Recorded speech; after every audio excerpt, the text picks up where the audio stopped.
The healthcare system's rigged, and we're the ones fitting the bill. We have a chronic health crisis in this country. People are dying. What is happening behind the scenes? The shit I saw was fucking mind-boggling. Nobody stopped and said, like, this is a huge conflict. Here's the other dirty secret. Expose the most fucked up thing about the healthcare system.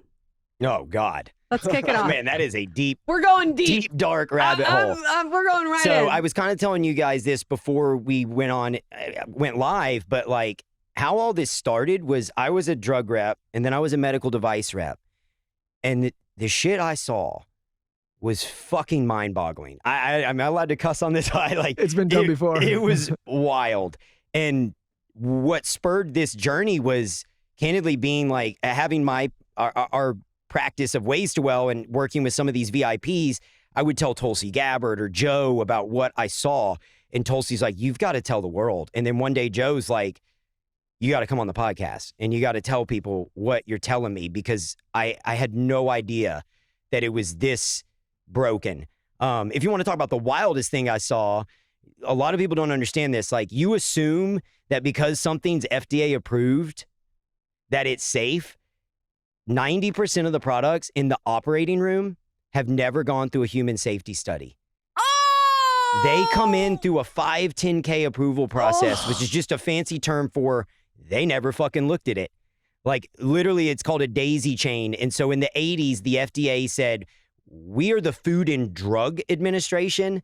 We don't have time to regulate, like, biologics and all of these products that are getting launched into operating rooms. We're going to create like this loophole that allows med device to bring product into the operating room under the guise of it's safe because there's something already in the market like it. Okay, but that started in the 80s. So imagine a rotary phone versus a smartphone, right? And why that's important is technologies evolve rapidly. So like one real world example I could give you is I'm in the middle of heart surgeries with a brand new high res camera. And every time the cardiologist would use the ablation device, which is just to cauterize a wound and stop bleeding, the fucking camera would turn off in the middle of an open heart surgery. Hits the button, they're watching the screen to get the nuances of what they're doing, and the camera just turns off, right? These are the type of issues that happen in the operating room that people don't know about, that never get reported, because if somebody doesn't have a terrible event or die, it just goes unnoticed. Like, it was the Wild West in the operating room. The other thing I saw, and I shared this story on one of the other podcasts before, but I was in a surgery at the Houston Zoo where they were using a shaver in a tiger, and they were cleaning up like the tiger's knee using this ablation shaver device. Okay, and it had green tape wrapped around it in a weird way. And so I recognized that it was like a loaner from a company. And then jump forward like 2 months later, I'm in a human surgery, and I noticed the surgeon using a shaver with this green duct tape wrapped around it. And I thought, there's no way that's the same one that was in that tiger surgery like 2 months ago. And I pull it and I look at the serial number, and sure enough, it was the exact same shaver. Because a lot of these med device companies use loaner inventories that go out, and they don't know whether it's going to a veterinary hospital or a people hospital or wherever. And then it comes back and they turn it over and they send it out as a loaner to another. So the whole premise of that is like, even if it's FDA approved, it is not what it's made out to be. And that's with med devices. It's a whole nother racket when we get into prescription drugs and pharmaceuticals and all the other things that are going on out there. What were other crazy things that you saw behind the scenes where you just had your final breaking point and you were like, fuck this? I mean, the real breaking point was when I lost my brother to opioids. I mean, honestly, it was... Before that, it was, hey, I see an opportunity here as an entrepreneur. I'm candidly, like, I don't want to sugarcoat it. I looked at it and go, there's a problem. We're way over prescribing opioids. I could launch a compounding pharmacy that makes non-abusive, non-addictive opioids. I know all of these orthopedic surgeons throughout the state of Texas. I'm gonna bring this non-addictive option to the table and give a life raft to people. But it was purely a business agenda. I'll be honest, like, I didn't believe in opioids, but it hadn't impacted my life. And when I lost my brother, it was different. It's not, you'd never think it's going to happen to you. you never think that this corruption, this how dirty and insidious the industry is would fall into your life. And then it did. And it changed my perspective. And even for myself personally, like my dad's diabetic, my mom's diabetic, everyone in my family's obese, like candidly. And I was headed over the cliff of diabetes, metabolic disease, obesity. I was seeing a nutritionist. I was trying to train CrossFit. I was up at 4 a.m. because I had to be in the operating room by 7 a.m. And I was just trying to be fit. And I was in the pit of despair. Like I say this a lot of times, like you just get to a point where you think it's just my genetics and I'm never going to beat it. And it wasn't. It was that a primary care never looked at any of my blood work. Nobody ever did the deep dive. And I didn't understand why until I owned blood labs. And then starting a blood lab and going out and educating clinicians throughout the state of Texas on like, hey, don't prescribe an opioid. Instead, let's prescribe a non-addictive, non-abusive ketamine-based pain cream. This is a life raft to not wreck your patients coming out of a surgery. But in addition to that, shouldn't we also be doing comprehensive blood work and uncovering the root cause of chronic disease and identifying these issues? Every doctor's like, oh yeah, it makes total sense. Let's start implementing comprehensive blood work. Within 6 months, those doctors got letters from the big insurance companies saying, if you keep pulling blood work on these patients, we will shit can your contract, candidly.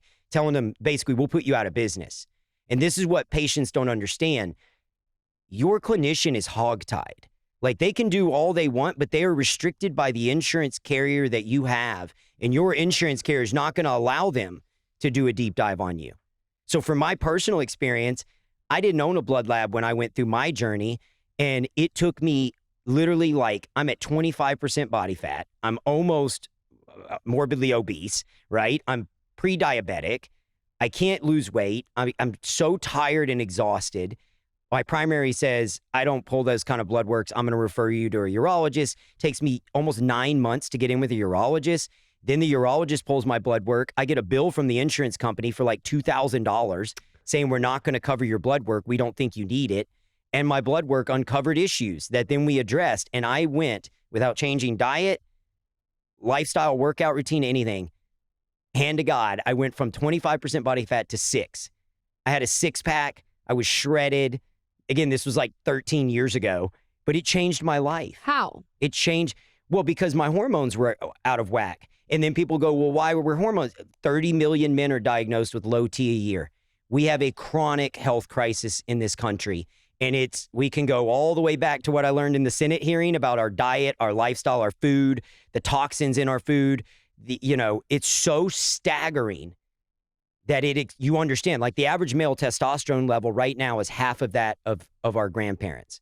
Half, right? We have a chronic health crisis occurring in this country, and it's affecting our fertility. Like the men in America are on the cusp of infertility.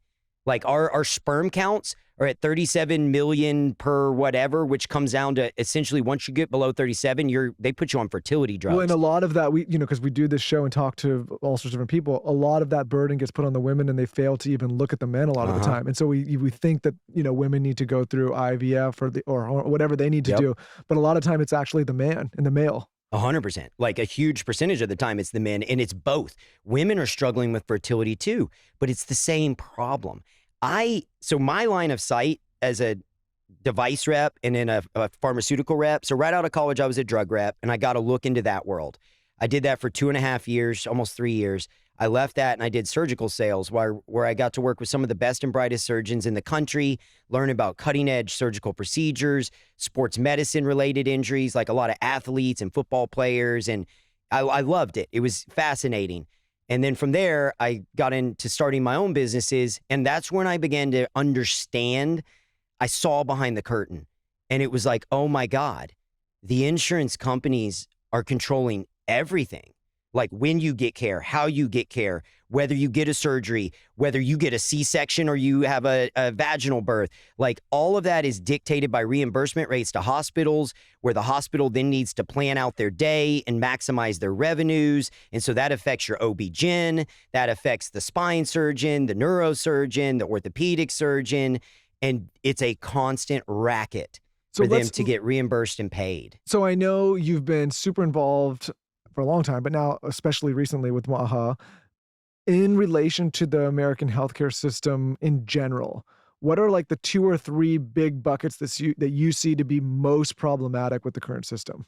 The biggest one, and it's funny because even Trump's talking about it now, is the PBMs. And so, like, that people don't understand that there's a middleman. They're calling it a middleman called the pharmacy benefit manager. Okay, this is where I first got my look. I owned pharmacies that attempted to build insurance companies. Your grandma comes in, gives me her insurance card, I swipe it, it tells me what I have to charge her, right? And so I may swipe it and I have a drug that costs me $2 that I would sell to her for $4. I have a gag clause when I own pharmacies that would not allow me to tell your grandmother that the insurance company is price gouging her. They would charge her $10 for a copay on a $4 drug. I don't get to keep that money. That money goes immediately back to this middleman called a pharmacy benefit manager. Okay, so pause. So your cost is 2. They make you charge 10. You're only allowed to keep 4, which is like, that's how you make a I don't even profit. get the 4. It's usually they take like $7 and I Okay. get paid less. Grandma you're pays also- more and the insurance companies And you're get the not gap. allowed to mention that price gouge to her, but they get the lion's share of that transaction. Correct. Okay. And that's one sliver. Now I'm going to peel back the layers to the onion because once I show you the magic trick, it's all going to make sense. So one of the things I tell people is they so often say, healthcare's broken, healthcare's broken. And I said this in front of the Senate. Healthcare's not broken. The healthcare system's rigged and we're the ones fitting the bill. And it's more than money. We're paying in human lives and human capital. 1.7 million Americans are dying every year of chronic disease. 90% of chronic disease is preventable. We could be delaying how many memories, how many dinners with loved ones, how many lost family members because the system is so captured. And so what do I mean by that? If we look at these pharmacy benefit managers, these middlemen, they were established in the 80s to fight on behalf of me and you, to drive down the cost of prescription drug care, to go out and negotiate with Big Pharma, and frankly, take a bat to it and beat them up and get the prices down so we can afford our medications. What happened is the big 5 insurance companies went out and bought them.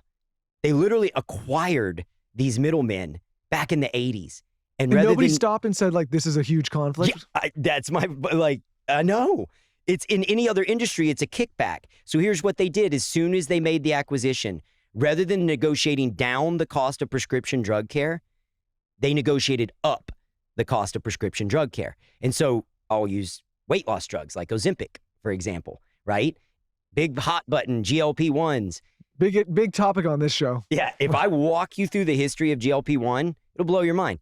GLP-1s were created and innovated by the NIH, the National Institute for Health, funded by our taxpayer dollars. We paid to create this innovation and this cutting edge molecule. Then it's licensed with royalties to Big Pharma, where Big Pharma then, so there's 2 GLP-1s. One, the main one is Lilly's and tirzepatide here in the United States. So the tirzepatide compound was funded by us, the taxpayers. Then it's licensed to Eli Lilly. Eli Lilly brings it to market via the FDA. Then rather than selling it to us for a fair price, they establish what's the max price they can sell it for. Then they go meet with the big PBMs, and the PBMs go, we want you to sell it for even more. Charge us $1,500 a month, right? Knowing that a big rebate is going to go back to the PBM. And so as I explain it, it'll make sense. Imagine a drug, just for simple, let's use insulin. That's a more impactful drug. It's been on the market 30 years. Insulin used to cost $130 a vial, okay? Now the average wholesale price in America, I think, was up to $300 something. For simple math, let's just say it costs $200. The PBM, rather than saying we want to get it for, $100, said charge us $400, right? And I'm using loose math just to give the example. They never pay the $400. So that middleman, that PBM, then gives the bill to the insurance company that owns them, United, let's just say, and they show me and you, this drug cost us $400 a month. But it didn't. They got a $200 rebate that they hold at their holding company, the PBM. And so why that's important is you have now aligned the insurance company's goals over the last 25 years to not get us off prescription drugs, but to put us on prescription drugs and to monetize chronic disease. So United Healthcare made $360 billion last year in revenue, billion with a B. 60% of their revenue came from the PBM. Wow. Came from them fucking us on our prescription drug prices. So they want everyone on Ozempic. They want everyone on all the drugs because they're monetizing that. And then people go, well, that doesn't make any sense because the insurance companies cover it. No, they don't. I'm telling you, they show you and me that they paid $400, but they really paid $200. Okay, now multiply that times 12 months and now realize that your employer, because 90% of Americans are insured by their employer, ends up getting that bill at the end of the year. And United sits down with a guy like me who employs 300 people, or Cigna or Aetna or Blue Well, it's funny Cross. because like running this company, I look at the insurance premiums every year and like, listen, like I want my team to have access to health insurance, but like you don't even realize it's like those premiums go up and up and up. And by the way, when new medications come out and they start to and they're popular, and I gotta like be careful I say this, the premiums get even crazier and they get bigger and bigger. And you're right, like I didn't even look at it like that, but a lot of the times a company like this or another company is footing the bill for this without the like and you just do it. But there's not a lot of like my thought process is like, well, you have to do it and you got to make sure your people are insured and you got to great like. Then that's everyone's thought process, and then look what we're happened. trapped. And so because it would never work on the individual level. Yeah, absolutely. And that's what's crazy. So the average American is now on 4 or more prescription drugs. This is average American, 4 or more prescription drugs. We know that roughly 30% of the profitability of the drugs are being made and held at the insurance companies. Here's another dirty secret, the opioid crisis. When I was out educating doctors and saying, hey, like I want to layer this so you can understand how bad the insurance companies are. There were 3 options. If you're going to prescribe an opioid, we should pharmacogenetic test. It's a simple cheek swab. It's going to tell me if you're a slow, fast, or moderate metabolizer. It's going to tell me if you have a propensity to be addicted. It's going to tell me if you have a propensity to OD, right? It's a blueprint for success. If you're going to prescribe this compound, you should do that. Secondly, these aren't my standards. These were the Obama administration standard of care for opioid prescriptions. Secondly, you should toxicology screen this patient. Are they abusing cocaine or any other substances, barbiturates? Are you creating an addict? And then are they diverting these drugs? And then third, write an alternative. Don't write the opioid, write the pain cream or something else that's non-addictive, non-abusive. All 3 of those were systematically shut down by the insurance companies. They quit covering toxicology screens. They quit covering pharmacogenetic tests. They quit covering alternatives. And you look at that and go, why? At the time, I didn't understand the why, and this came out recently. I don't remember which state just sued the payers, but what they found is roughly 30% of the price of the volume of profit of an opioid went to the insurance companies. So they were implicitly monetizing drug abuse, and they were incentivized because we've now aligned these insurance companies to profiteer off of chronic disease, not cure, prevent, or stop chronic disease. So what kind of pushback do you get? Does the insurance companies want to shut you down? Where's your bodyguard, man? Yeah. Like you going on Rogan 5 times and discussing this and how vocal and clear and articulate you are, there's got to be like, what is happening behind the scenes? Are they trying to just shut you up? The insurance companies, before when I was in the insurance model, they put us out of business. And that's partially why I have an axe to grind. Like, truth be told, I had to look 150 people in the eye and say we came up short because we were trying to work within the insurance framework. And you realize, oh my God, they're never going to let people get accessibility to preventative, proactive, personalized care. And anybody who's kind of not towing the line, they just put out of business. Done. So what's the pushback? Do you have people like coming for you or sending emails? The pushback now is less insurance because they really have no way to get to me other than to litigate. And let's litigate because what I'm telling is the truth. Like, come on, let's go to court. I would love more than anything to show in the court of law all the corruption, collusion, and corporate capture of these insurance companies.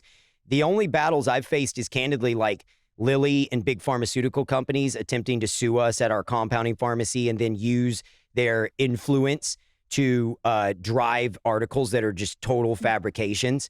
and then you can't get those articles removed. And that happened after we testified in front of the Senate. Literally 2 days later, we testify in front of the Senate.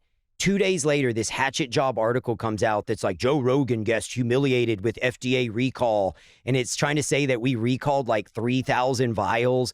All of it's just not true. Like, we have a compounding pharmacy and it's one of the biggest in the country. And I can walk through how compounding pharmacies work, but it's FDA approved ingredients, validation tested before we ever mix them. It's then independently third-party verified that it's exactly what we say it is, and those products are shipped. If we have any concerns, we proactively shut down lots or samples or whatever. So the FDA has been in my compounding pharmacy literally 4 times in 18 months now. 4 times in 18 months. Look at Big Pharma. Big Pharma has 2,500 manufacturing facilities that the FDA has not stepped foot in 5 years. With tiger knee hair on the knives. Well, like, Got it. I think like it's such an, you know, It's and nuts. I've been, you know, I was talking to this reporter the other day and, you know, we were talking about like this bit. And one of the things that she was excited to bring up with me is how I've been supportive of Bobby Kennedy. Yeah. And like that, it's like a little bit of like well, that's like a tarnish. And I was like, well, you know, I'm super excited about it because for the first time in a long time in this country, health is becoming the forefront of conversation. Guys like yourself are leading a lot of that.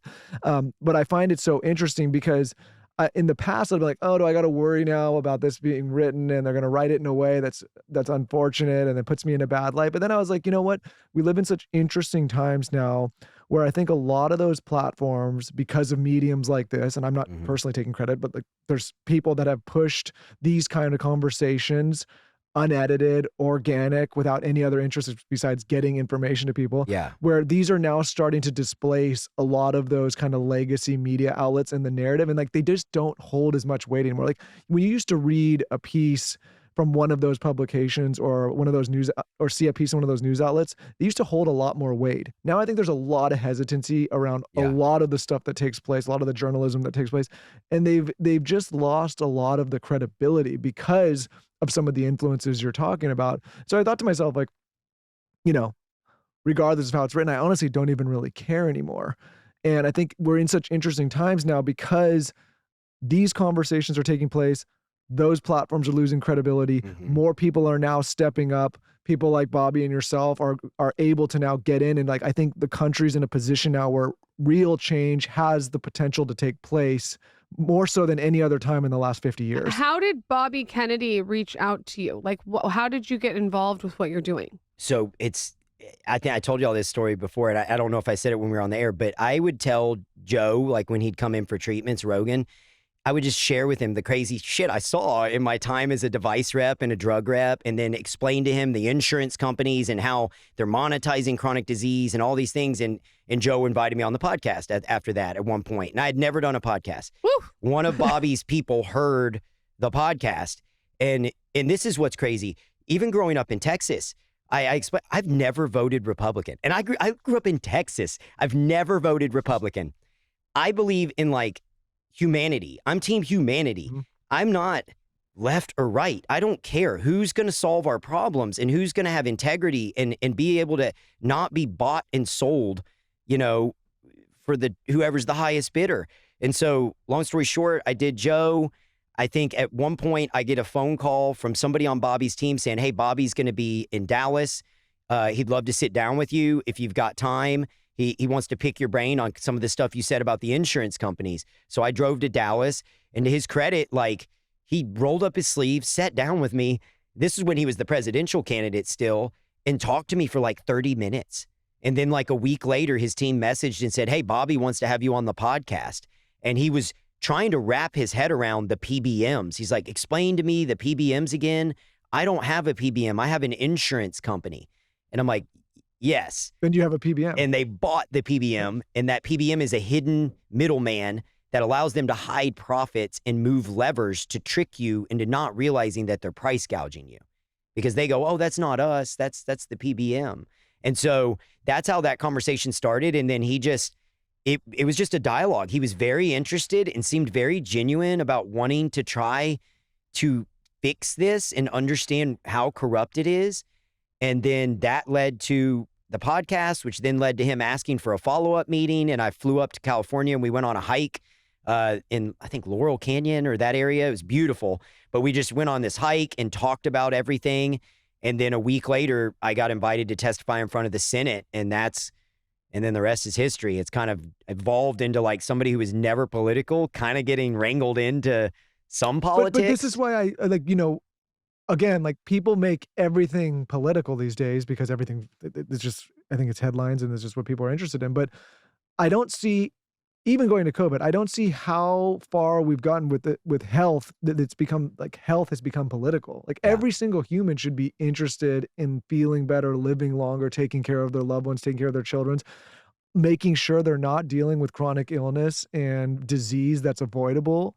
And so that's why I'm super loud about it, because even when I going back to that story I told you just a minute ago, the report, I'm like, why is this not a bipartisan thing that everyone's screaming from the rooftop? It's because they've made everything political and you have to pick a side. I hate the idea of having to pick a side just because. I do too. It's a bummer. And that's what I said in front of the Senate. I said, this is not a Republican issue. This is not a Democrat issue. This is a humanity issue. People are dying. We can turn our head the other way. We talk so much about war. We have lost more American lives in 1 year than every war we've ever fought. In 1 year. And nobody's talking about it. And then you find out from these nutritionists and these people that are way more brilliant than me, like, Chris Palmer from Harvard is explaining that 5% of our brain by weight is now microplastics, that depression, anxiety, and deaths of despair are at an all-time high, greater than that of the Great Depression. And then I look back to my time as a drug rep 20-something years ago when we launched Prozac and how we were told Prozac and antidepressants were going to save the world. They were going to cure depression and help with all of these mental health issues. And 25 years later, where are we? Deaths of despair at an all-time high, chronic illness, cancer rates, all-time high. We are one of the sickest countries in the world, but we spend more on healthcare than ever before. Something's not working. And I don't care if you're a Republican or a Democrat. I'm not political. As much as it's kind of become political, my thing is like, we just have to work together and we can't let it get captured by the right. It has to be, it's going to require partisan efforts on both sides to get anything done. It's got to be collaborative. Out of everything you've seen, what do you think is making people sick? Like if you were to, is it the toxins? Is it EMF? Is it what to give us all? So what's tough is it's a buzzword, but I do go back to corporate capture. If you look at what happened, big tobacco in the 80s, as they got regulated, went out and captured big food. I don't know if you know that. Callie's exposed that a lot. I don't know if y'all have had Callie on yet. Yep, he's been on. But Callie does an eloquent job of laying out. Big Pharma went out and essentially gobbled up big food. And so most big food is now owned by what was big tobacco. And the food became more processed, more addictive.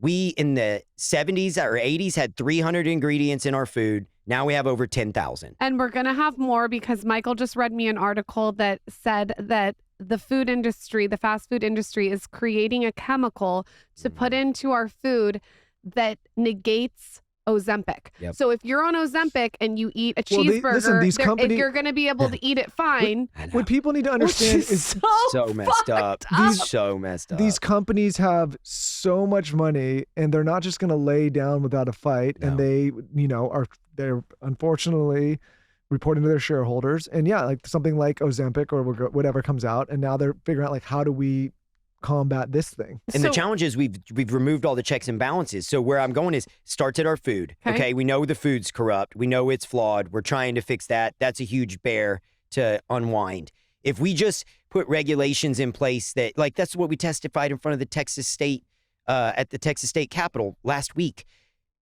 There's a huge uproar from, HEB, Buc-ee's. They don't want it to be public. But they're fighting just adding labeling, just saying, hey, some of the ingredients in this food are not approved in Europe and Canada. All the Texas State is saying is we are not even going to make you remove it. What we're asking is for you to disclose it so that people can make conscientious decisions on what's best for their health. And they at least have the knowledge. Knowledge is power. There's a pushback on just that. So then you go to the health system. Okay. Well, if the insurance companies are monetizing prescription drugs, which they are, they have an incentive, and Big Pharma is monetizing huge buku dollars off prescription drugs. And one way I can show you that is United Healthcare's doubled its revenue over the last 4 years. If you look at the insurance industry, the 5 big insurance companies are 4 times the fucking revenue of Big Pharma. 4 times the revenue. They are the 800-pound gorilla that nobody but me is talking about. And I don't know why. I really don't. I think a lot of people just don't know. Yeah. And then so you have Big Pharma, big insurance. They control when, where, and how you access healthcare. So they control if your primary care can look under the hood, if they can even do a deep dive. So now your primary care in America is corporately captured. They cannot, like I explained this, you have to start thinking of your health insurance like you do your car insurance. It is there if you wreck the fucking car, right? For something catastrophic. It is not there for preventative maintenance. It's not going to rotate the tires, change the oil, look under the hood. As much as your primary care may have the best interest at heart, they are somewhat restricted by what they can do because the insurance company is going to say, no, I don't want you to pull comprehensive blood work. No, I don't want you to get proactive and predictive. We don't do preventative medicine here, right? And when you understand the why, there's so much money in chronic disease. Why are you going to cure something that prints money for you? And then by the time you go over the ledge and you need a surgery, here's the other dirty secret. They have all the analytics on this, and Gary does a great job of Brecca does a great job of breaking this down. They know statistically that the average American is going to switch jobs every 24 months, which means you become a different insurance carrier's problem. So if Joe Bob is headed towards a heart attack, I never thought about that. And I can just make a bunch of money off putting Joe Bob on a bunch of freaking prescription drugs, kick the can down the road, hit my quarterly profits, look like a champ for Wall Street, knowing that Joe Bob's going to be Cigna's problem. Because you're saying if Carson leaves, say, you'll never leave me, Carson, but you're saying if he were to leave in a year, he goes to another company, they're likely with another insurer. Now he's insured by that company. This other company, the obligation's not there anymore. Now it's another company. So they just keep doing that over and over. And then most of your expenses in healthcare, like big expenses, occur after age of 65, right? Most of your surgeries and big outcomes. Well, guess what? Now you're the taxpayer's problem. Now you're on Medicare. You're typically not insured because you're not in the workforce anymore. And so where I'm getting at is these insurance companies, we've now built a self-fulfilling prophecy. Insurance and Big Pharma have to hit their quarterly earnings every quarter for Wall Street and has a fiduciary duty. Their CEO, their decisions, their choices have nothing to do with driving health span or healthcare outcomes and everything to do with maximizing profits. So you're saying the thing that's making us the most sick is essentially Big Pharma? It's the big industry. Okay. It's literally, there's so much money in us being sick. There's no incentive to get us well. Right. Symbiotica, I have been singing their praises for so long because I take their supplements every single day. I do all kinds of fun things with their supplements. I get creative. So with their chocolate mushroom, I put it on strawberries. I give it to my kids. My kids think they're getting chocolate sauce, which is great.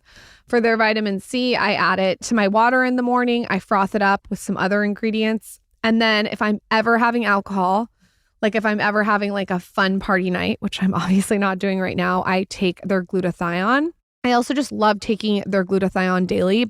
I would never have a cocktail and not have glutathione nearby. I also, since I've been pregnant, have been loving their lavender magnesium spray. I spray it on my neck and then I'll take like a hot neck warmer and put it over my neck while I'm winding down, and it's amazing. You can also even spray their magnesium spray on your feet. I spray it on my kids' feet, and it's a really great way to get magnesium. In fact, they found it's one of the most effective ways to get it into your system, and theirs smells just right. I am a fan of this brand, but I'm also a big fan of the founders. They have a lot of integrity when it comes to product.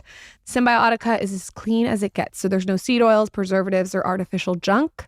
Just high quality, real ingredients that actually do something. I'm telling you guys, when I take this stuff consistently, you literally will see and feel a difference. Symbiotica, wellness made simple. Go to symbiotica.com/TSC for 20% off plus free shipping. That's symbiotica.com/TSC for 20% off plus free shipping. Collagen. It is such an important thing to integrate throughout the day. I have done it every single day of my pregnancy. I am very proud of that. I think it helps with beauty benefits, but I also think it's just so good for you. I think it's really amazing if you want to enhance your skin elasticity and hydration. It also is known to help reduce wrinkles and fine lines. And it boosts your hair thickness, which doesn't surprise me because my hair has gotten thicker and it's definitely a medley of different things. But I would say collagen is one of those tools in my toolbox. So enter Live Conscious. Live Conscious, okay? There's over 5 million bags sold. There's more than 58,000 5-star reviews. Live Conscious collagen peptides have delivered revitalized and younger looking skin for millions of women. They've also received tons of love from the top health editors at Elle Magazine, Forbes, and even Marie Claire, which named it the best collagen for anti-aging. So how I do this is I'll just throw it in my morning water and froth it in with other things. It's really easy, but you could also froth it into like hot cocoa or iced tea. It's made with high quality, naturally sourced ingredients. There's zero filler in it, which is what I look for in a collagen, just so you guys know.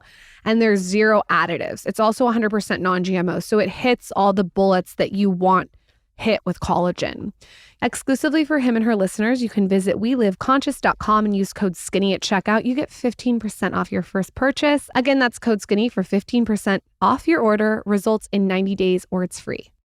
Quick break to talk about Momentous. One of the hardest things to figure out in the vitamin and supplement space is which companies you can trust. There's so many companies in this space that take advantage of consumers. They don't go through the right certifications. They use poor ingredients, and they're able to slip through the cracks because there's very little regulation. This is why Lauren and I have been such big fans of Momentous for so long. They invest in NSF certification, meaning every batch is tested for heavy metals, harmful additives, and label claim accuracy.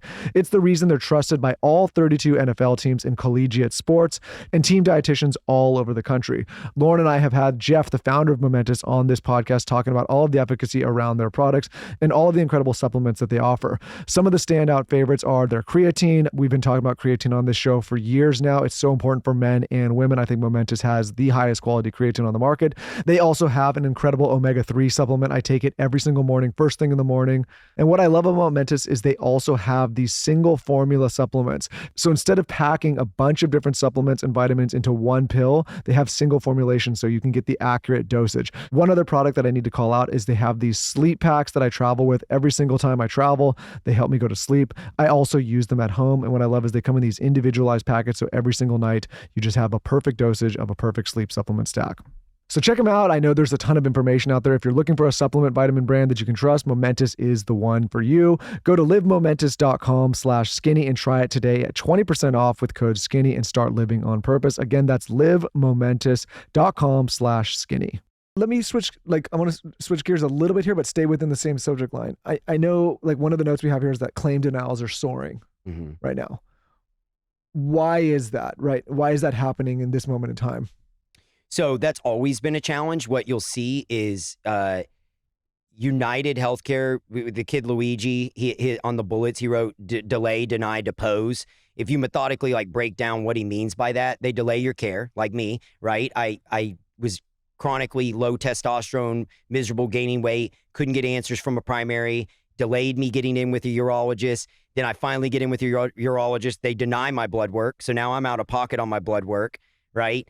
And then it's like everything's an obstructionist mindset. So United Healthcare led in denials. I think it ended up being over 30-something%, almost 37% last year of claims denied.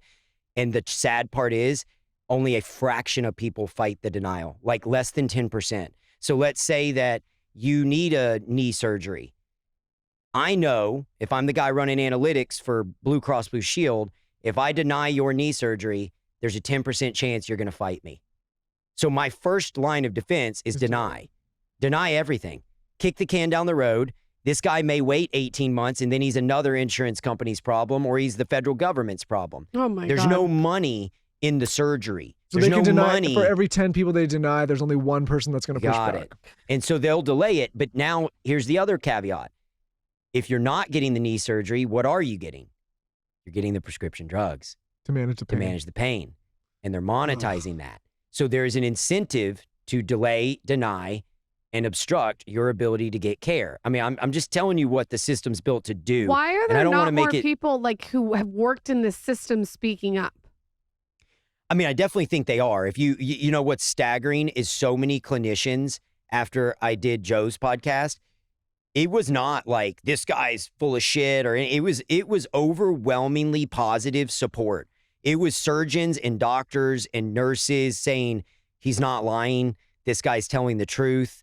Like, this is so broken, but they're in the system, right? And so for them, it's so hard because it's like they go, what am I going to do? Well, also, right? I can imagine going to medical school for like 8 years and all the stuff you have to go through, and you get there and then you see this and it's like, it's messed up. Listen, it's hard to stand up and be loud at the risk of drawing too much attention and putting your business in jeopardy, your family in jeopardy, or just getting, unwanted attention. Mm-hmm. Think about how many people are just like in private lives are just like scared to have confrontation with people in their personal life.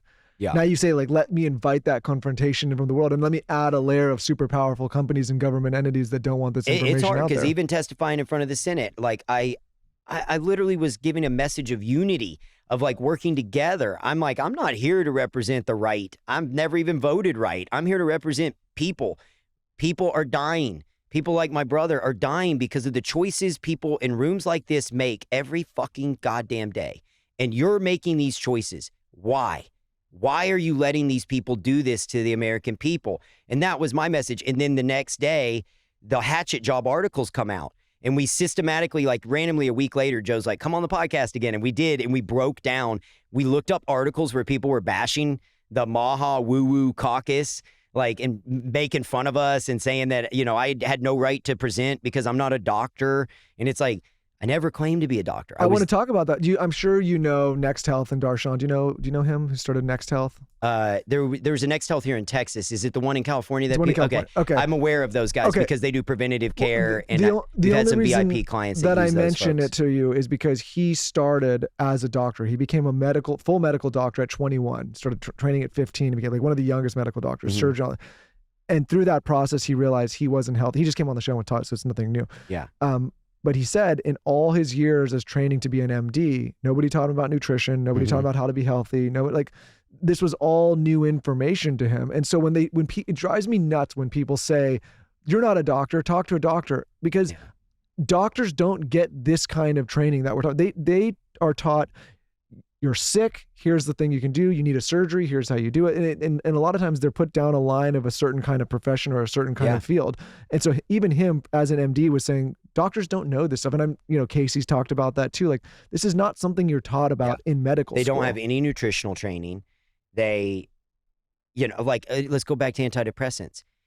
Their training on antidepressants is built by industry, right? Their CME credits are built by the drug companies. So they're teaching them how life-saving antidepressants are, right? Now, 20-something years later, all the statistics we just talked about, retrospective study of over 75 of the biggest antidepressant studies found that they don't differentiate from placebo.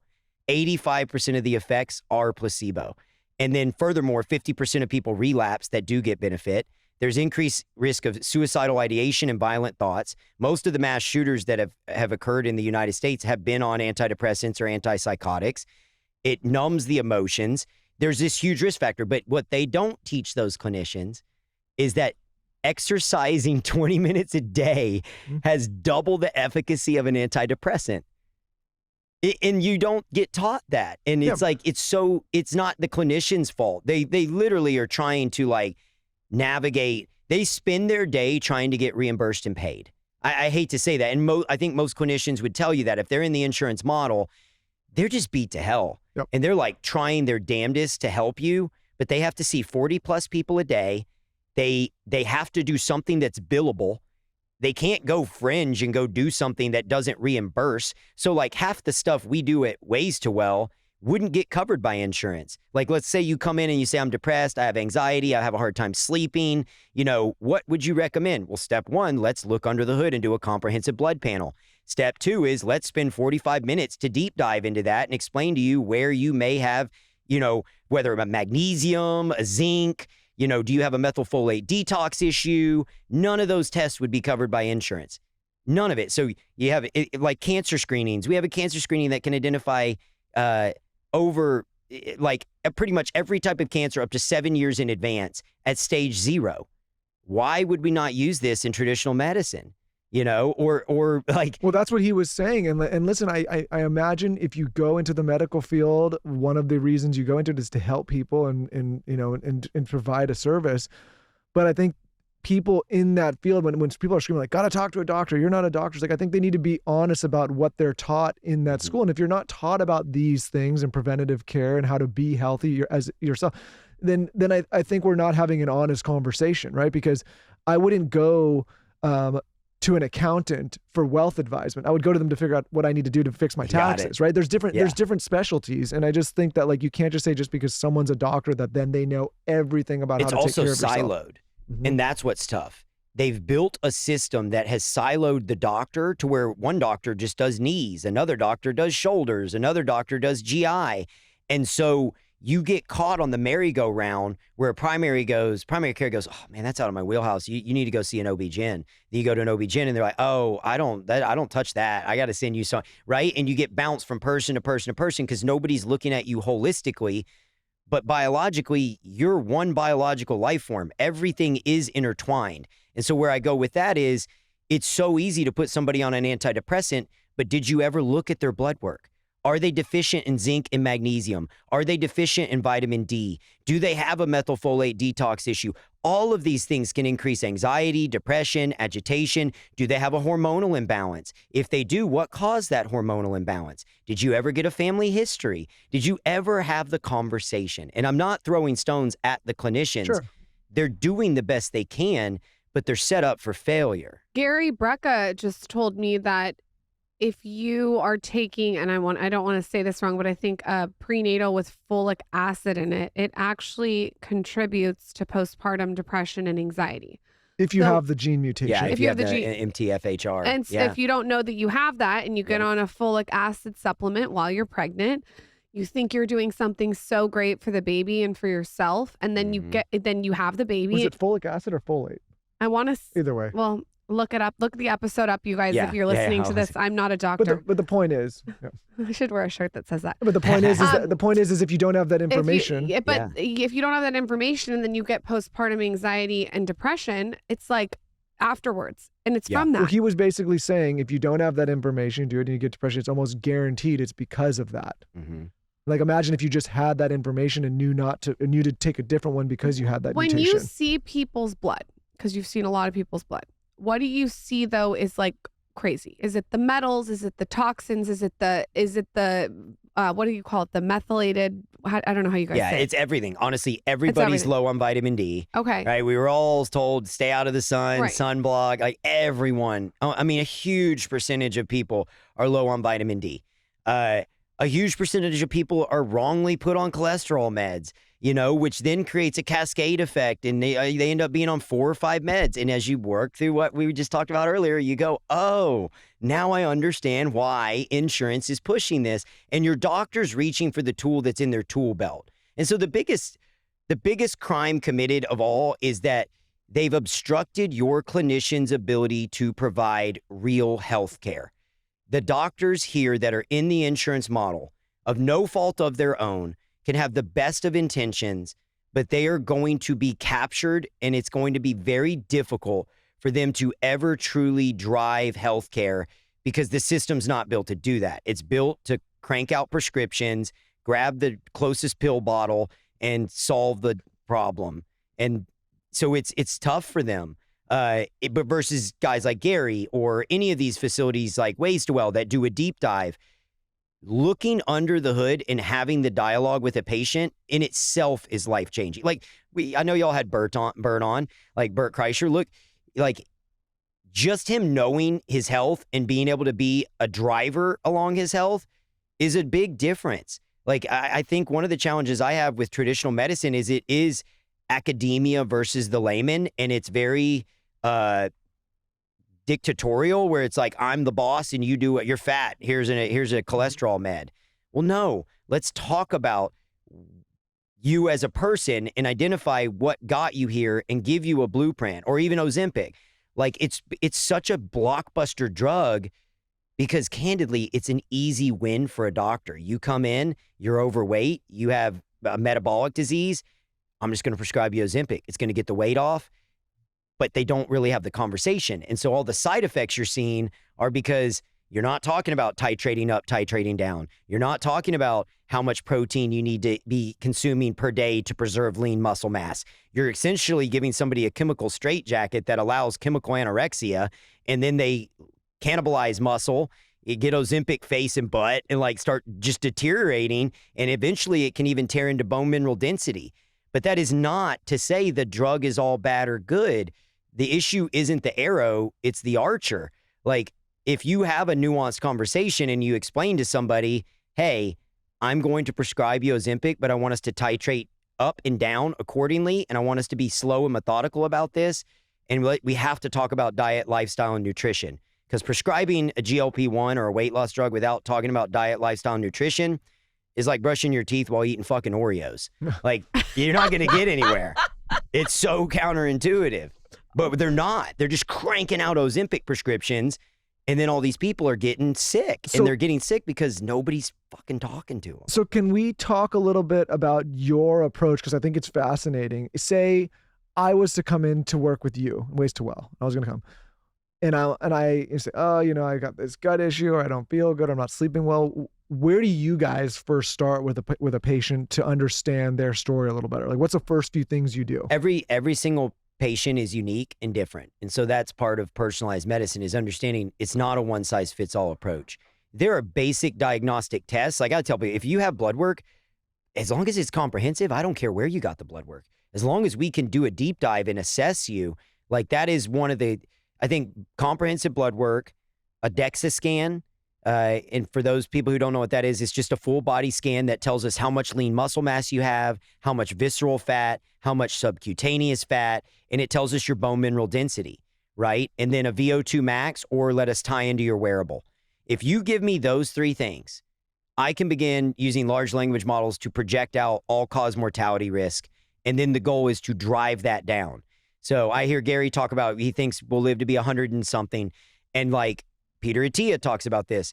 If we really want to drive lifespan today, like real world facts, you have to start by driving health span. And how do we drive health span? We drive health span by getting proactive, predictive, and personalized. We assess you at the biological level. We assess you at the physiological level, your lean muscle mass, your visceral fat, all of that. Now I have all the data I need to help you build a blueprint to drive your health, right? As you get over, like I would treat you totally different than I would a 30-year-old or a 50-year-old, right? Because somebody in their, like, let's say early 60s, now we've got to really focus on bone mineral density, preserving lean muscle mass. Mm-hmm. Like people are so worried about losing fat that they forget, like one of the biggest risk factors is your loss of muscle as you age. If we can keep muscle on your body frame and keep your bone mineral density high, and that involves starting treatment early. Like they scared the hell out of men and women with hormone optimization. With the Women's Health Initiative, they terrified women. Most primary cares in America to this day still tell men that testosterone could cause cancer. Testosterone does not cause cancer. Like that has been debunked 1,000 times over. It is one of the most life-changing things you can do for a man over the age of 40 who's chronically low. Because if we can intervene, we keep your lean muscle mass on. We reduce your body fat, your visceral fat, your subcutaneous fat, your organ fat, all this stuff that leads to metabolic disease, heart attack, stroke, cancer, diabetes, all the things that we get, that we evolve towards as we age. And so depending on lifestyle, age, habits, epigenetics, like all of it, like there's a battery of tests we could do, but it also depends on budget, right? That's the big challenge. Like if everyone could do every test, we could get so proactive and preventative. And that's where I'm pushing the government. Like you need to give people HSA benefits and give them the autonomy and sovereignty to make their choices. This episode is brought to you by Saks Fifth Avenue. Shopping at Saks is always a moment. If you're looking for inspiration for hosting or going out or a work vibe, they really have everything. They know how to curate a whole closet. And everything that they have is very much on trend. It's flattering. It's chic. Whenever I shop at Saks Fifth Avenue, I always look for a black trouser. I don't know why. I just feel like they have the best black trousers and a good white button up. So when I shop on Saks Fifth Avenue, I'll go to the designer section and I can just see the designers that I like. So they have everything from Burberry to Prada. They have Bottega Veneta. They have Brunello Cucinelli. So many good, beautiful brands, but they also have a beauty section. And in their beauty section, they have everything from moisturizers to skincare to serums. They even have sun care. What I like about their site especially is everything is curated, organized, and ultimately you feel like it's streamlined. I just got the best pair of Celine sunglasses on their site. I'm a big sunglass lover. And there are these white ones that I got that are like Wendy Peppercorn vibes. They're so beautiful. If you're looking for a pair of sunglasses, you really cannot go wrong with their sunglass section. And their Celine is out of control. So go check it out. If you're looking for date night vibes or an impromptu vacation or even lounging in style, Saks has you covered. Saks.com. That's SAKS.com. We're all about skincare, self-care, and mindset shifts. But what about our libido? Yep, we're going there. Because here's the deal. Millions of women struggle with low sex drive. And if you've been struggling to get in the mood, you are not alone. But guess what, ladies? There's an option for you. It's a little pink pill called Addy. The first and only FDA-approved pill to treat frustrating low libido in certain premenopausal women. Addy is clinically proven to increase sexual desire, decrease stress from low libido, and help you actually enjoy sex more often. So, if you're ready to prioritize this part of your health this year and reconnect with your desire, talk to your doctor or head to addy.com. That's ADDYI.com,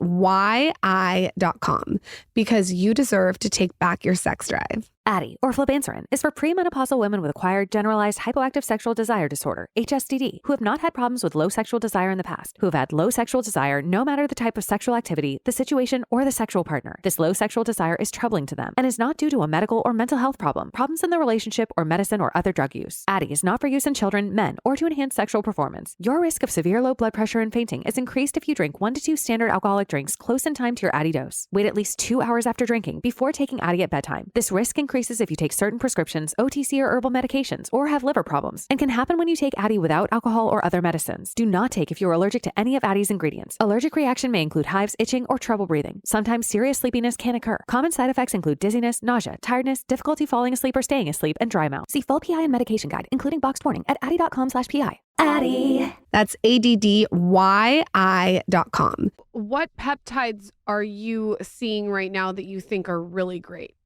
I know you know a lot about peptides. Yeah, I think, well, the peptides are phenomenal. Hormone optimization's phenomenal, especially for people over the age of 40. If we had, like, let's just walk you through. Let's say we had your blood work, a VO2 max, and a DEXA. And How much blood? We're tied into your weight. Well, the blood, it depends on what all we're pulling, but a comprehensive panel would probably be like 10 of these little vials. Yeah. And that's why, but it's a snapshot of you in time. What I'm envisioning in the future, and I'm just spitballing here, but the future is going to be every morning somebody takes a pill. That pill's sending your biomarkers, your blood sugar, your insulin level, all of that to your wearable or smartphone, and we're tracking that 24/7. So we don't have to do any blood. That's what I think the future will be. Today, we're taking your comprehensive blood work. We're taking a DEXA scan. I know that you've got, let's just say, 130 pounds of lean muscle mass. You could ask the AI, hey, I want to lose 10 pounds of body fat without losing muscle. It's going to know how much lean muscle mass you have. So it's going to know that you need to eat 125 grams of protein at minimal to maintain lean muscle mass. Are you guys using AI right now? Like, yeah. Some of that stuff is fucking crazy. It's wild. For the ability to assess data, and it even analyzes your blood work. So what we're talking about with clinicians, even with me, like, oh my God, I don't even know what we're at now. I have 300 employees. We have MDs, nurse practitioners, all of it.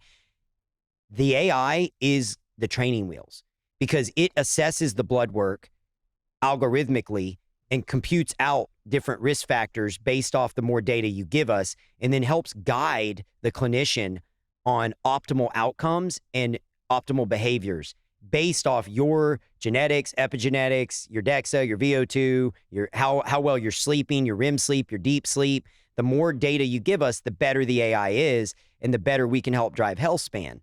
And then that empowers our clinicians to have like an extra resource. Instead of them asking, how are you sleeping? They know how you're sleeping.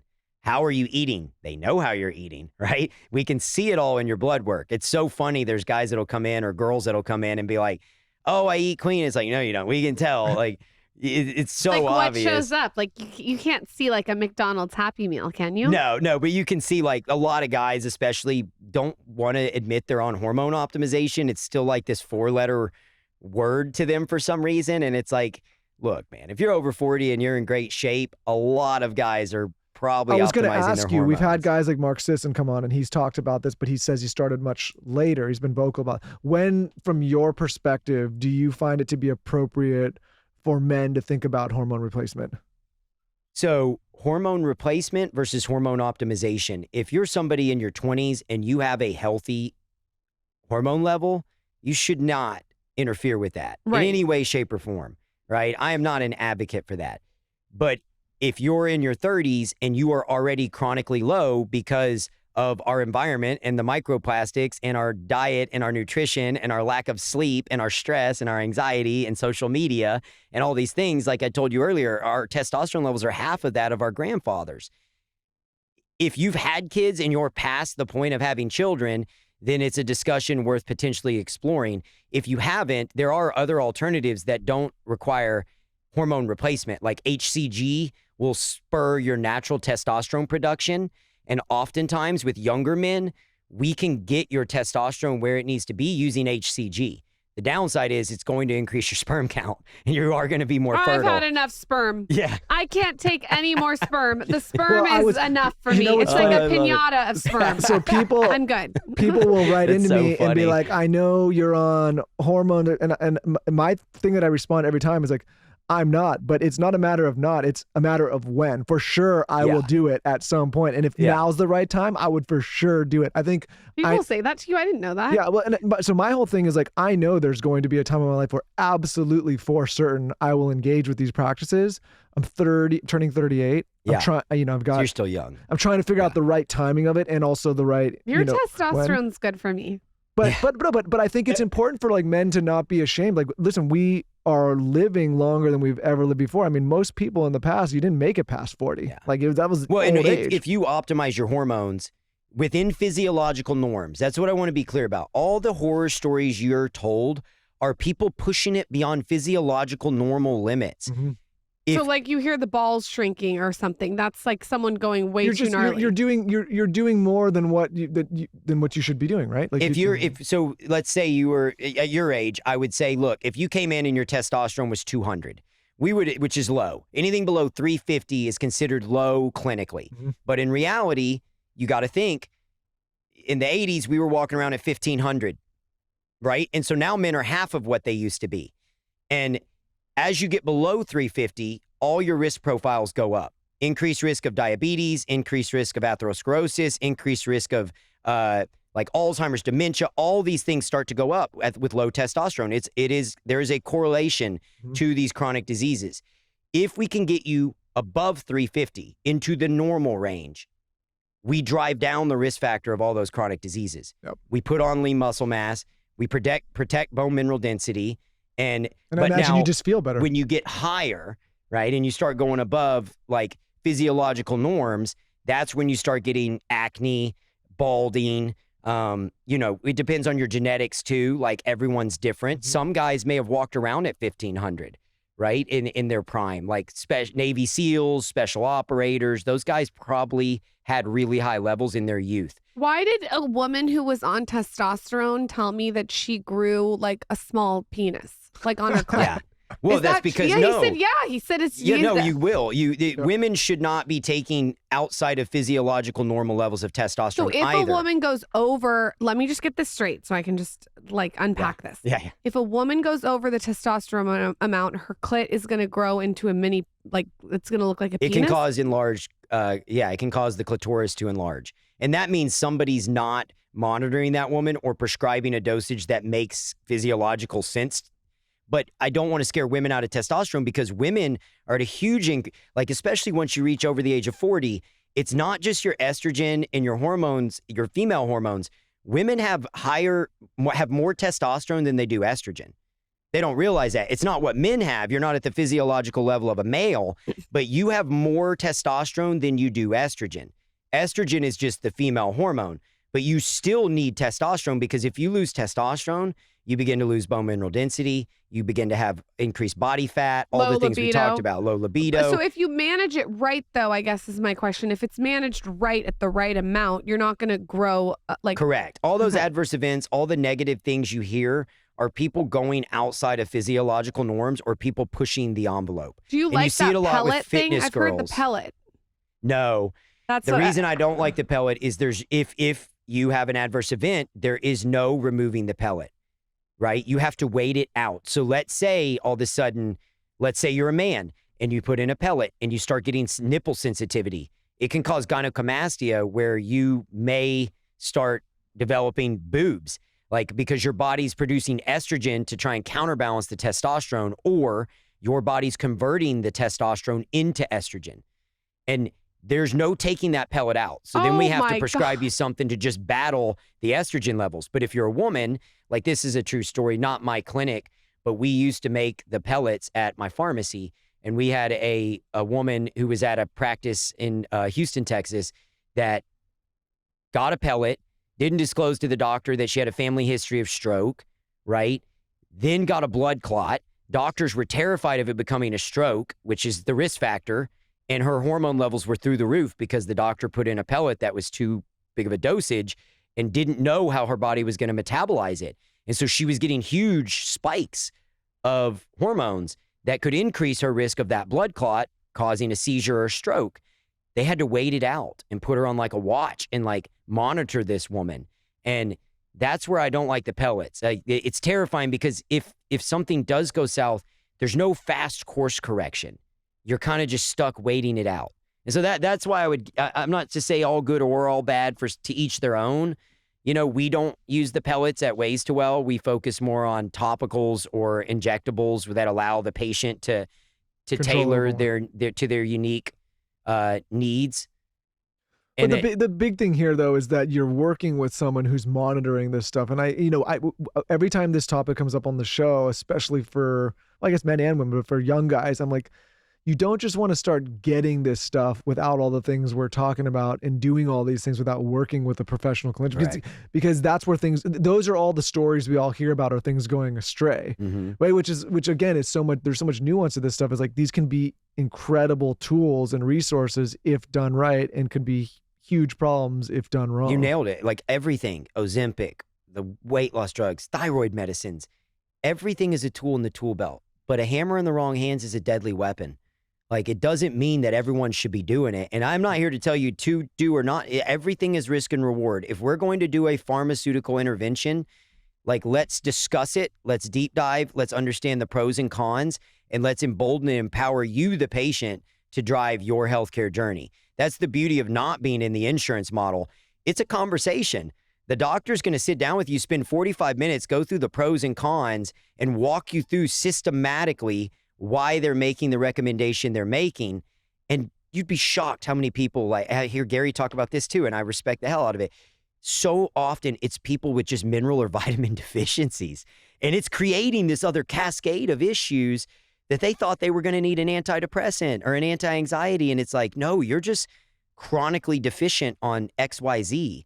And if we fix these things, I think we can fix the symptoms that you're experiencing. Before you go, tell us your favorite transformation story of someone who's come to Ways to Well and, like, they changed their whole life from getting their biomarkers tested. Oh, man. Let me think. I mean, there's so many amazing people. Jelly Roll's talked about us helping him. No, I don't know that. Tell us about Jelly Roll. He's just an amazing guy. I can only share kind of what he shared, but he works his ass off, man. And it's about putting wins on the board. And that's kind of where I've debated with Joe on some of this. So many people instantly think that somebody's on Ozempic. Jelly said, I don't want to do it because I don't want an asterisk next to this. I'm going to work my ass off, and I'm going to dial my hormones in and I'm going to work my tail off to get this weight off. And he's down, I think, 85 pounds. He said he's going to be on the cover of GQ. Yeah, he's the man, and he's such a good guy. We joke about it all the time. No matter like anyone now that does goes through a weight loss journey of any kind, and no matter what, everyone's gonna be like Ozempic. I know. Ozempic. I'm gonna give birth and lose the weight from the baby. People are gonna be like, Ozempic. You can't. I mean, that's just what everyone's gonna say. It's everywhere. But the most inspiring to me is, and we haven't got to touch on it yet, but is truly the biologics and the cellular options. Like the stem cell space is so life-changing for people. So life-changing.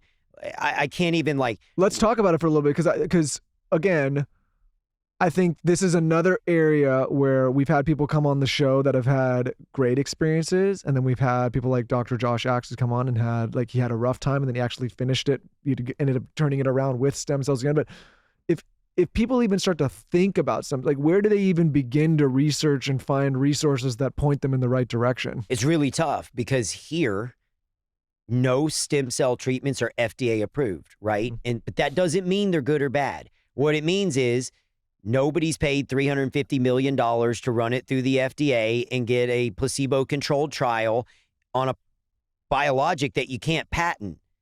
You can't patent human nature.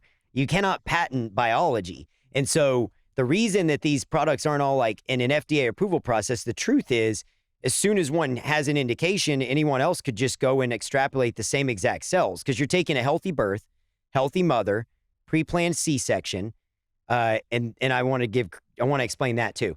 I'm not telling people to go get a C-section. I went on another podcast and people are like, this guy's telling people to. I'm telling you what the government says. This is not. I'm just telling you the regulations. Yep. The regulations require it to be a pre-planned C-section. They take the discarded afterbirth, which is the placenta and the umbilical cord, and within those are the goodies of life. Like when a woman's pregnant, your heart grows by 30% in the third trimester. Your risk of cancer, diabetes, all the chronic diseases we've talked about are right now at an all-time low.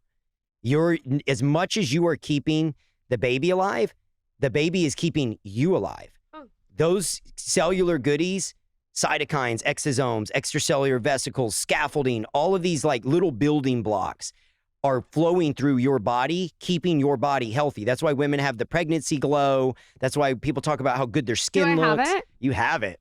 Thanks. Your skin looks great. You're going to have to stay pregnant. We're just going to keep But so all of those, as we age, there's a precipitous decline in all of these cellular goodies.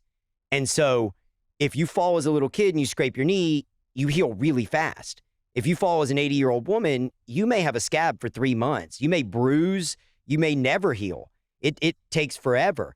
So if we take those goodies that nature, God, whatever you want to call it, gives us, and we extrapolate out from the umbilical cord and the placenta, all of these building blocks of life, all we're doing is giving you those building blocks for a 6 to 8 week time period. But that's if it's done correct, right? What if it's done wrong? So what they were worried about before, and this is where it gets super confusing.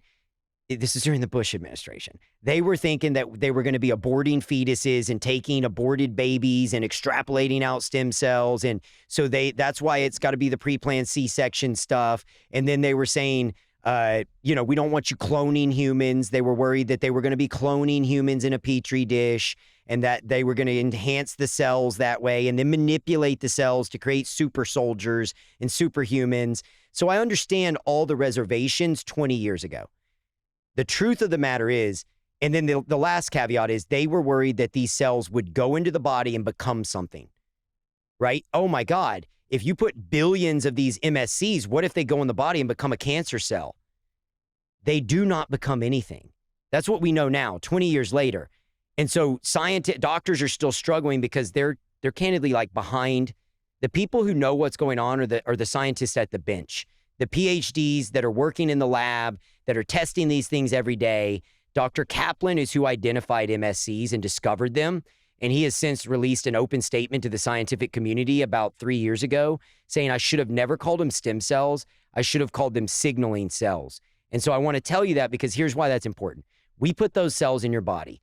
Think of it like a construction site. For you to build a building, you need the brick, the mortar, the wood, all the raw elements to build the building, but you also need the blueprint and the plan to build the building. So now as we age, we lose those ingredients. That's all peptides are. Peptides are short chain amino acids and signaling cells. MSCs, stem cells, are nothing more than birth-derived tissues that are signaling cells. So we're going to put billions of signaling cells in your body that find their way to a site of inflammation, that then signal to your body, like me, 44-year-old cells, to come to the site of injury. When my cells show up, 44 years old, tired, weary, all those things, it transfers its mitochondria into my old cells, making my cells young again for a period of time. And then those baby cells are gone. Within a few days, they're out of your system. But your cells are essentially supercharged with fresh, healthy mitochondria, battery packs. In addition to that, you're getting a plethora of all of the goodies that we've lost as we've aged. You're getting cytokines, exosomes, extracellular vesicles, scaffolding, all the stuff that's at a sky-high rate when you're a little kid. You're getting it back. So those for a signal 6 to cells, 8 like week period. if you hurt your knee as a 44-year-old man and you potentially use some of these therapies, and then it's able to tell those cells to signal to heal your knee the way you would when you were younger. You got it. And it's giving you all the goodies to allow that healing. Stay strong. And that's where peptides are a great additive, like BPC 157, some of these short chain amino acids that can help with tendon strength, joint health, all of it. And so some of the you're not allowed to make claims. So here's when they say you can't get stem cells in the United States, what they're saying is you cannot clone, you cannot manipulate. It has to be a minimally manipulated tissue. You cannot advertise or make claims, which is crazy. So you're really limited in what you can say. So most people don't even know these things exist because the FDA has made it so hard. So people think they've got to go to Panama or somewhere else to get this. You do if you want them to clone and manipulate and expand the cells in a petri dish, but there's really no need to do that because what nature gave us works so great. Like it really does. Like they're so efficacious and effective at like certain types of injuries, like knees, shoulders, joints, elbows. I mean, we helped Aaron Rodgers with his Achilles. Yeah, he talked about that and it even included us in the documentary, which was super cool of him. But if it wasn't for Aaron Rodgers and Joe Rogan, I don't think anyone would even know that anything about stem cells in this country. I really don't. Well, I think the conversation's opening up and starting to happen more. And again, this is like why I love these mediums so much and why we do it is because you are not going to be delivered this information in a quick soundbite on a mainstream media platform that's not riling people up and angering them and making them scared. Like, yeah, it just doesn't sell. So like, with the rise of these platforms and conversations with people like yourself, I think people are going to start looking at this. And that's why I'm so excited about what you guys are working on, because I think for the first time, we were going down a path for a long time where I believe a lot of the conversation that we've had today would have been prohibited. Like they would have just, a lot of this stuff would have been fully shut down. Even with peptides, right? There was like getting to a place where pharmaceutical companies wanted to control a lot of that and shut a lot of that down. And I think now there's an opportunity for a lot of this to open back up. A lot of what's happened with the cellular space, the biologic space, is, again, it's big pharma pressuring the FDA, forcing it out of the marketplace, trying to make it hard for patients to get accessibility, because it is an amazing treatment option for orthopedic-related injuries. You know, it's not going to regrow a tendon. It's not a miracle. I tell people, this is not a miracle. It's not magic. It's medicine. Right? But I thought it was going to make me like 6'2". Yeah, it's like within reason. You guys can use code SKINNY for 10% off all products on ways2well.com. Where can everyone find you? Pimp yourself out in the brand. That's my Ways, the number 2 well is our website. And then our Instagram is also Ways, the number 2 well. My Instagram is just my name, Brigham.Buhler. And that's it. I will tell you this. You will be back on this show. Open invite anytime. Open invite. Thank you. You're great. We could have gone 100 directions. We normally go an hour, and we went definitely over that. You're great. Thank you so much. We could have gone down the rabbit hole.